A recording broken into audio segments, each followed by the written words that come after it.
Good morning mga kababayan, mga kapinoy in Alberta, mga ka-Wildy Boy. So meron pala akong pipick-upin na client ngayon.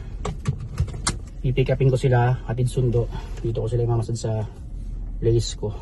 Isa pala to sa aking mga side hustle mga kababayan na. Isa nga pala akong registered massage therapist here in Alberta, Canada. Aside from being an industrial butcher. So yung industrial butcher na trabaho, yun yung full-time job ko as of now.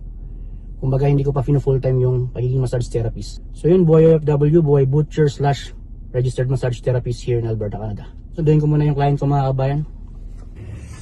Okay mga ka-Wildy Boy, mga kapinoy in Canada. Si Alvin pala, client ko siya, tsaka si Melchor. May binili lang sa Walmart. Sa mga nangarap makapag-Canada. So may masasabi sa inyo si paring Alvin. Basta ano lang, hintayin nyo lang yung darating din yung makakapunta kayo dito. Trust the process lang, laging sinasabi ni Idol. Shoutout nga pala sa family ko sa Pilipinas. Sana makapunta na rin kayo dito. Saan ka sa Pilipinas? Sa Tarlac, Idol. Tarlac. So yun, shoutout mo yung mga taga Tarlac, tsaka yung mga pinanggalingan mong employer dati. Sa sa wet market, sa kumpare ko. Shoutout mo yung dati mong mga nakasama doon. Sila yung mga naging daan, naging ano rin yan sila. Magka stepping stone mo para maging kompleto yung experience mo. Shoutout mo sila. Sa MJ Meat Products sa Concepcion, shoutout pare. Dito na ako sa Canada, alright. Salamat sa'yo. And then yung mga company na panasukat mo, Monterrey ka rin sabi mo, di ba? Oo, nagtrabaho din ako sa Monterrey, tapos sa Pangpang sa Angeles. Isa rin akong produkto ng Monterrey Meat Shop. So siguro mga 6 na taon din ako dyan sa Monterrey Meat Shop nagtrabaho sa iba-ibang outlet. Okay mga ka-Wildy Boy, so ito na si Melchor, naitid ko na sa bahay nila. Ano masasabi mo sa mga nangarap makapag-Canada, Melchor? Yung nangarap pagpunta Canada, lalo sa mga kabats ko na naiwan sa Pinas, tsaga lang, magkapunta kayo dito. Sulit yung pagtitiis kung nandito ka na. Shoutout ko yung asawa ko dyan sa Cebu, at saka yung pamilya ko, mga Parohinog family. Saka si Berinan Tunlay. Hintay-hintay lang bay, magkarating ka rito.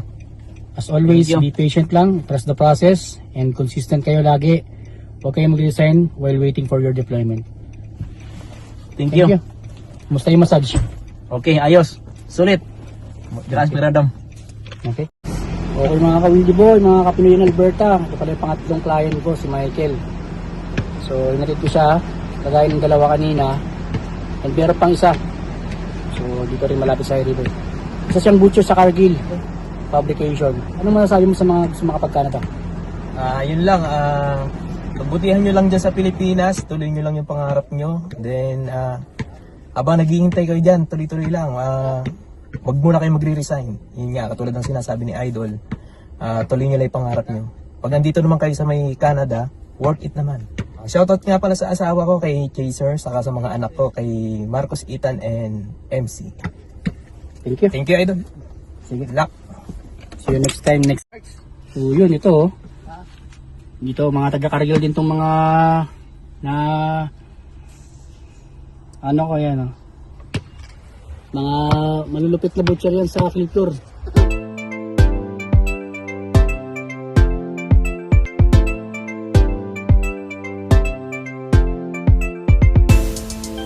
Okay mga ka-Wildy Boy, mga kapinoy in Alberta. So kakatapos ko lang mag-massage, 4 na clients yung minasage ko ngayon mga kabayan.